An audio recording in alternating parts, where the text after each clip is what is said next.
La semaine de la pop philosophie, en fait, c'est un événement destiné au grand public pour faire connaître une manière de philosopher qui est en prise avec son temps. C'est-à-dire qu'au lieu de parler de la philosophie des textes classiques, d'une manière qui est celle de l'école, on fait de la philosophie de notre temps.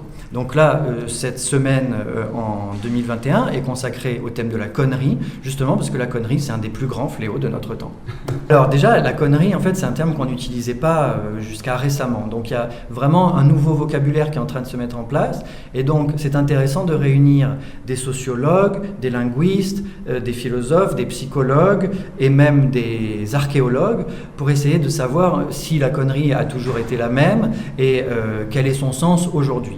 Donc moi, je suis philosophe, je vais essayer de montrer que la connerie, en fait, c'est quelque chose de très compliqué, puisque bien sûr, on croit que les cons, c'est toujours les autres, mais en réalité, quand on identifie un con, c'est probablement qu'on est soi-même en train de ne pas comprendre d'où viennent ces comportements, et qu'en plus, on est en train de renoncer à montrer, je dirais, une sorte de bienveillance de cœur. Donc, en fait, quand on identifie quelqu'un comme un con ou comme une conne, c'est probablement qu'on est en train d'en devenir un. Donc, essayer de sortir de cette boucle, c'est ce que moi je vais essayer de montrer, mais il y aura aussi d'autres conférences qui vont parler de la préhistoire, de la langue, du racisme, de la politique, bref, de tous les domaines où la connerie règne.